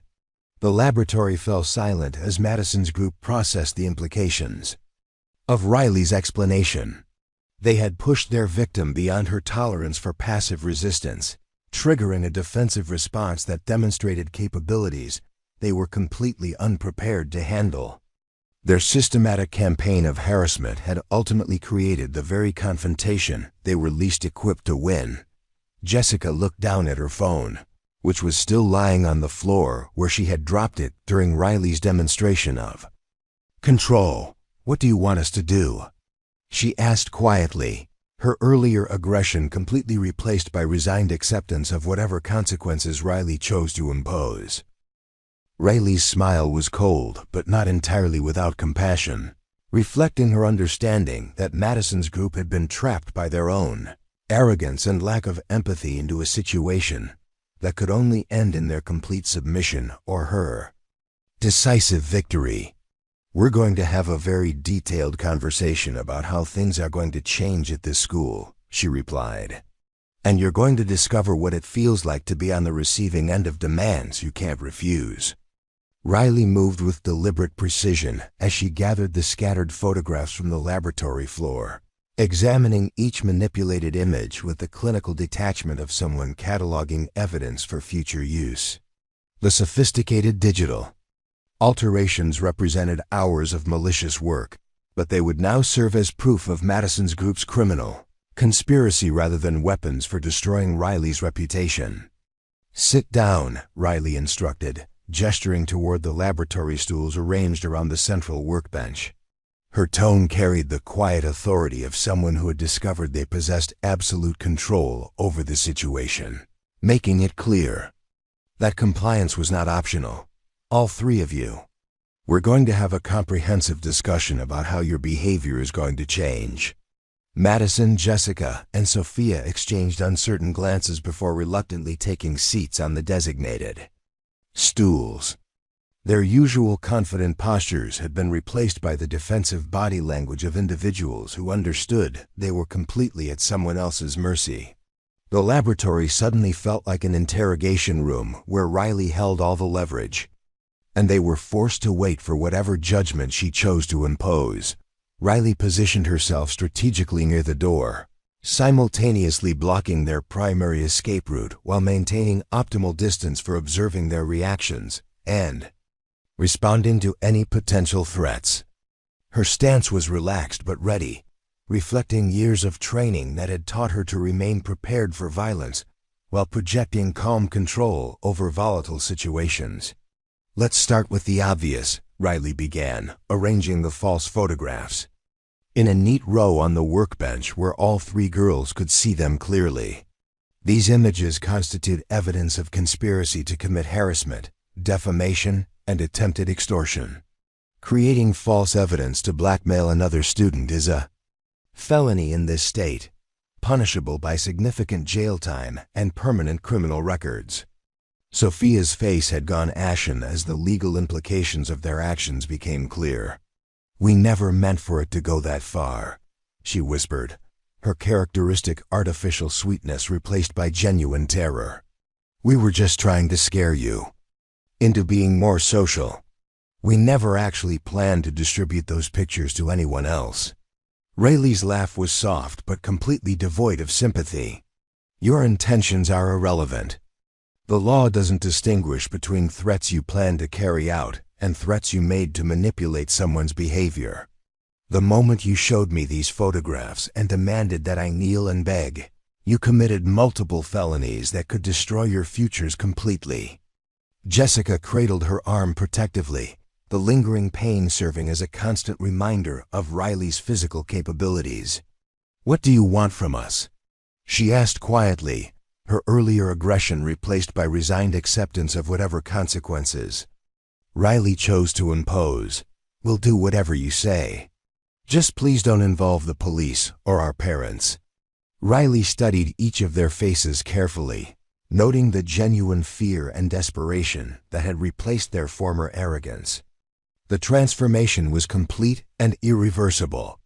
They would never again view her as a vulnerable target they could intimidate with impunity.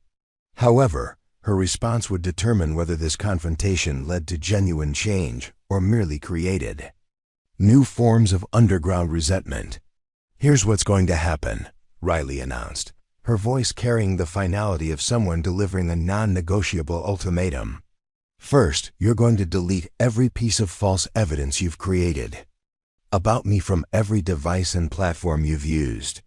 Phones, computers, social media accounts, cloud storage, everything.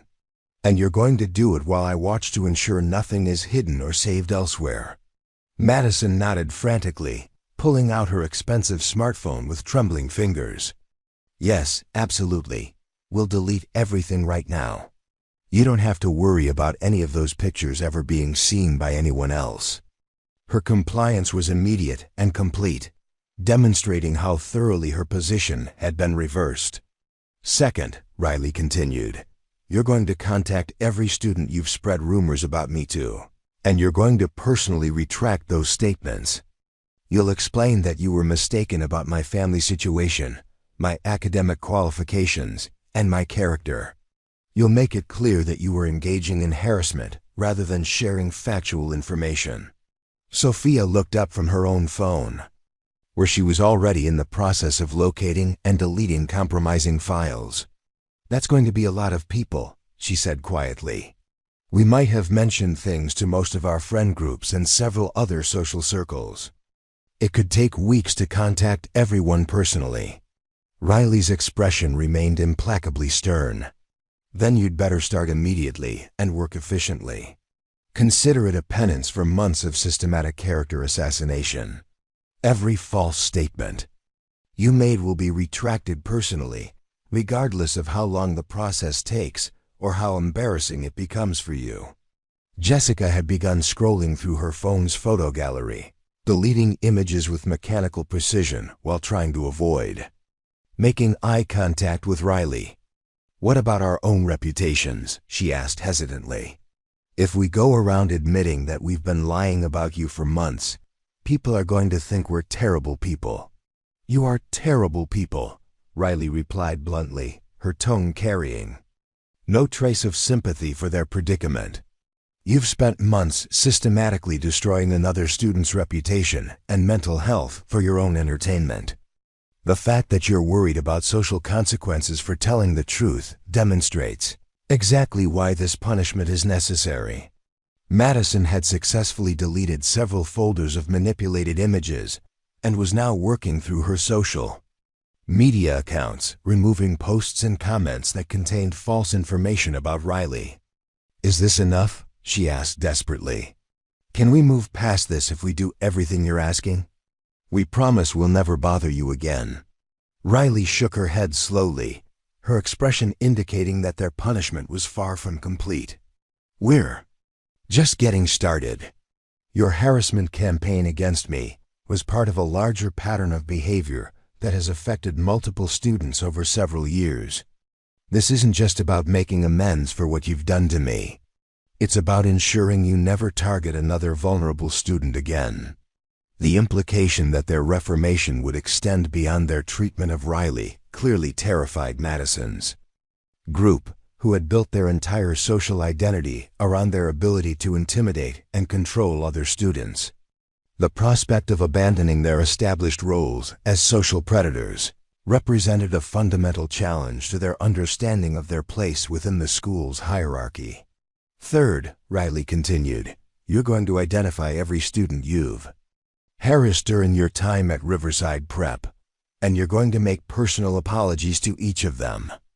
Not superficial apologies designed to minimize your behavior, but genuine acknowledgments of the harm you've caused and commitments to making amends for your actions. Sophia's phone slipped from her nerveless fingers as the full scope of Riley's demands became clear. That could be dozens of people, she breathed. Some of them have already graduated or transferred to other schools. Some of them probably never want to see us again after what we put them through. Then you'll have to be creative about tracking them down and finding ways to make meaningful apologies, Riley replied without sympathy. Consider it an opportunity to develop empathy and personal responsibility, qualities you've clearly been lacking throughout your high school careers. Jessica looked up from her deletion process with obvious confusion. But why do you care about other students we might have bothered? You barely know anyone else at this school. Why isn't it enough for us to just leave you alone and apologize? To you? Riley's expression softened slightly, revealing the moral principles that had guided her decision to reveal her capabilities rather than continue enduring their harassment. Because bullying is never really about the individual victim. It's about creating an atmosphere of fear and intimidation that affects everyone in the community. Your behavior hasn't just harmed me. It's made this entire school a more toxic environment. For every student who doesn't fit your narrow definition of acceptable. The philosophical dimension of Riley's response clearly surprised Madison's group, who had apparently never considered the broader implications of their harassment campaigns. They had viewed their victims as isolated targets rather than understanding how their behavior contributed to a school culture that normalized cruelty and social exclusion. Fourth, Riley announced, you're going to use your social influence to actively protect other students from harassment. When you see bullying behavior from other students, you're going to intervene. When you notice someone being socially excluded or targeted, you're going to include them in your activities. You're going to transform from predators into protectors. Madison's eyes widened with something approaching panic as she realized the magnitude of the behavioral changes Riley was demanding. You're asking us to completely change who we are, she protested. Our entire social status is built on being the people others are afraid to challenge. If we start defending victims and including outcasts, we'll lose everything that makes us important at this school. Riley's smile was cold, but not entirely without compassion. Exactly. You're going to discover what it's like to derive your self-worth from helping others rather than hurting them. You're going to learn that genuine respect is earned through character and kindness, not through fear and intimidation. The laboratory fell silent as Madison's group contemplated the complete reconstruction of their identities that Riley's demands would require. They were being forced to abandon everything they had understood about social power and personal value, replaced with a moral framework that prioritized the welfare of others over their own dominance. And if we refuse? Jessica asked quietly. Though her tone suggested she already understood the answer, Riley gestured toward the deleted photographs and the evidence of their criminal conspiracy. Then I involve law enforcement, school administration, and your parents in a comprehensive investigation of your harassment campaigns. Criminal charges, expulsion, destroyed college prospects, and public humiliation. Your choice. The ultimatum was delivered with calm finality. leaving no doubt that Riley possessed both the evidence and the determination to follow through on her threats if they chose resistance over compliance. 3 months later, the transformation at Riverside Preparatory Academy was so complete that newcomers might have assumed the school had always been a model of inclusive behavior and mutual respect. The changes began immediately following Riley's confrontation with Madison's group, but their effects rippled outward through the student body with surprising speed and thoroughness, creating a cultural shift that extended far beyond the specific individuals who had been directly involved in the original conflict. Madison Pierce's metamorphosis was perhaps the most dramatic and closely observed. A girl who had once ruled through fear and intimidation now moved through the hallways with quiet purpose, seeking out students who appeared isolated or distressed. Her designer clothing remained expensive, but she no longer wore it like armor designed to intimidate. Instead, she seemed to use her natural charisma to make others feel welcome and valued rather than excluded and threatened. During lunch periods, Madison could be found sitting with different groups each day, particularly focusing on students who typically ate alone or seemed reluctant to participate in social activities. Her conversations were genuine rather than manipulative, demonstrating a developing empathy that surprised teachers and classmates who remembered her previous behavior. The change was so profound that some faculty members initially suspected it was an elaborate performance designed to avoid consequences for her past actions. However, the sincerity of Madison's transformation became undeniable when she began using her considerable social influence to organize inclusive events that brought together students from different academic and social backgrounds. She established a peer mentoring program that paired popular students with newcomers, ensuring that transfer students would never again experience the isolation and vulnerability that had made Riley such an appealing target for harassment. Jessica Martinez channeled her athletic abilities and natural protectiveness into becoming the school's unofficial guardian against bullying behavior. Her imposing physical presence, once used to intimidate vulnerable students, now served as a deterrent to anyone considering harassment campaigns against their classmates. She developed an uncanny ability to appear whenever conflicts began escalating, positioning herself between potential victims and their tormentors with quiet authority that ended confrontations before they could become serious problems. The change in Jessica's role was particularly evident during physical education classes, where she had previously used her strength advantage to humiliate weaker students during competitive activities. Now she served as an encouraging mentor who helped struggling classmates improve their performance while ensuring that athletic activities remained fun rather than becoming opportunities for social cruelty. Her transformation from enforcer to protector earned her genuine respect from students who had previously feared her. Sophia Chen's rehabilitation took a different form, focusing on her exceptional intelligence and technological skills rather than the psychological manipulation tactics she had previously employed. She began using her sophisticated understanding of social media and digital communication to identify and counter cyberbullying campaigns before they could gain momentum. Her ability to trace the sources of anonymous harassment and expose the perpetrators became legendary among the student body. More importantly, Sophia developed comprehensive educational programs about digital citizenship and the long-term consequences of online harassment. Her presentations to younger students were particularly effective because she could speak from personal experience about the psychological damage that systematic cruelty could inflict on victims. Her reformed perspective provided credibility that outside experts couldn't match when discussing the ethics of digital behavior. Riley observed these changes with a mixture of satisfaction and cautious optimism, understanding that genuine behavioral modification required sustained effort over extended periods. The immediate compliance her ultimatum had produced was encouraging, but lasting change would depend on Madison's group internalizing the moral principles underlying their new behaviors rather than simply following instructions to avoid punishment.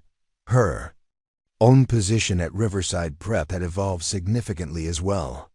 The revelation of her championship background had created a reputation that combined respect for her capabilities with admiration for her restraint in using them.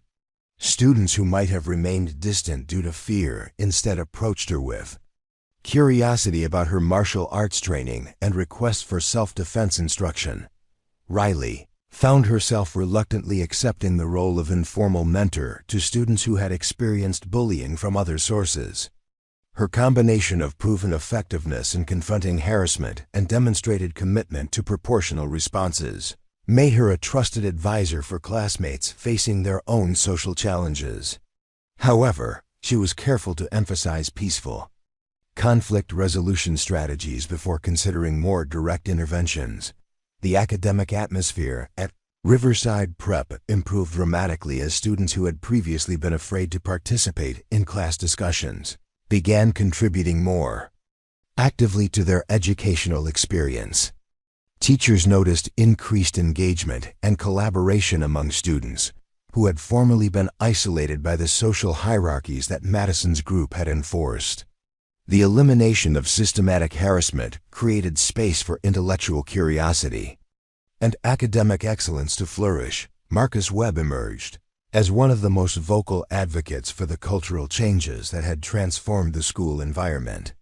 His friendship with Riley, which had begun during their chemistry lab partnership, deepened into a supportive relationship that demonstrated how genuine connections could develop when students were freed from the constraints of artificial social hierarchies. "It's like the whole school can breathe again," Marcus observed during one of their study sessions in the library. "People are actually talking to each other instead of just trying to figure out who's safe to be seen with. Classes are more interesting when everyone feels like they can contribute without being targeted for standing out." Riley nodded, recognizing the truth in his assessment while remaining vigilant for signs that the positive changes might be superficial rather than fundamental. "Change is fragile," she replied thoughtfully. "It requires constant reinforcement to become permanent." Madison's group is following through on their commitments now, but maintaining this new culture will depend on everyone in the school community continuing to value inclusion over exclusion. The most significant test of the transformation came when a new transfer student arrived in February, providing the first opportunity to observe whether the school's reformed culture would protect vulnerable newcomers from the harassment campaigns that had once been routine.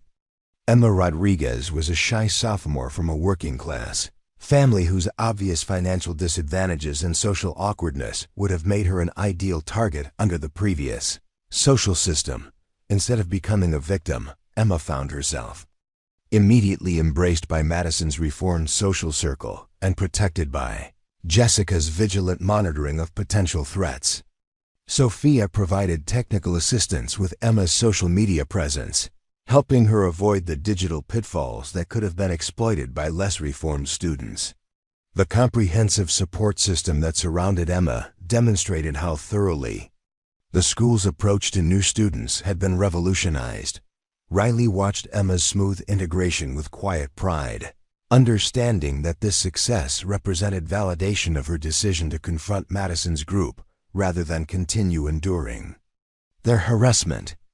The ripple effects of that single confrontation had created a protective environment that would benefit countless future students who might otherwise have suffered in silence. The long-term sustainability of these changes became evident when Madison's group began inspiring similar transformations among other social circles within the school. Students who had witnessed the dramatic improvements in school culture began questioning their own behaviors and seeking ways to contribute positively to the community atmosphere. The peer pressure that had once encouraged cruelty now promoted kindness and inclusion. 6 months after the laboratory confrontation, Riley received an unexpected invitation to speak at the school's annual awards ceremony about her experience as a transfer student and the importance of creating welcoming Environments for newcomers. The invitation came from Madison herself, who had been elected to the student council and was working to institutionalize the cultural changes that had transformed Riverside Prep. Standing at the podium before an audience that included her former tormentors, Riley reflected on the journey that had brought her from isolated victim to respected leader. The newspaper clipping that had once been her hidden secret now hung framed in her bedroom, serving as a reminder that true strength came not from the ability to inflict harm, but from the wisdom to know when force was necessary and the restraint to use it proportionally. Change is possible, Riley told the assembled students, faculty, and parents. But it requires individuals to take responsibility for their actions and commit to being better than they were yesterday. The transformation we've seen at this school didn't happen because of rules or punishments. It happened because people chose to value kindness over cruelty and inclusion over exclusion. The applause that greeted her words was genuine and sustained, reflecting a community that had discovered the profound satisfaction that came from protecting rather than preying upon its most vulnerable members. Riley had not only saved herself from systematic harassment, she had saved an entire school from the toxic culture that had made such harassment possible. As she left the stage, Riley caught sight of Madison, Jessica, and Sophia in the audience, their faces reflecting the genuine transformation that had made them allies rather than enemies. The confrontation that had begun with threats and blackmail had ultimately created the foundation for mutual respect and shared commitment to creating a better community for everyone. 1 year later, Riley stood in the same laboratory where everything had changed, but this time she wasn't alone. A dozen students surrounded her as she demonstrated basic self-defense techniques, part of the official martial arts club that Riverside Prep had established at her suggestion. Madison served as the club's president, Jessica handled equipment and safety protocols, and Sophia managed their social media presence to promote anti-bullying awareness. Remember, Riley instructed her students, the goal isn't to hurt anyone. It's to create enough space to get away safely and seek help. She watched as Emma Rodriguez, now a confident junior, helped a nervous freshman practice the wrist release technique that had once controlled Jessica so effectively. The transformation was complete. What had begun as a story of systematic harassment had evolved into a model program that other schools were now studying and implementing. Riley's decision to reveal her capabilities rather than transfer schools had created ripple effects that extended far beyond Riverside Prep's campus. As the session ended, Madison approached Riley with a smile that would have been impossible to imagine during their months of conflict. "Thank you," she said simply, "for showing us who we could become instead of just punishing us for who we were." Riley nodded, understanding that the greatest victory wasn't defeating her enemies, it was transforming them into allies. The scared transfer student who had hidden her championship medals was gone, replaced by a confident young woman who had learned that true strength meant lifting others up rather than tearing them down. Laboratory that had witnessed her darkest moment had become the birthplace of something beautiful, a community where everyone belonged. If this story inspires you and you want to see more incredible tales of transformation, courage, and justice, make sure to hit that subscribe button and ring the notification bell. Share this video with someone who needs to hear that they're stronger than they know. What would you have done in Riley's situation?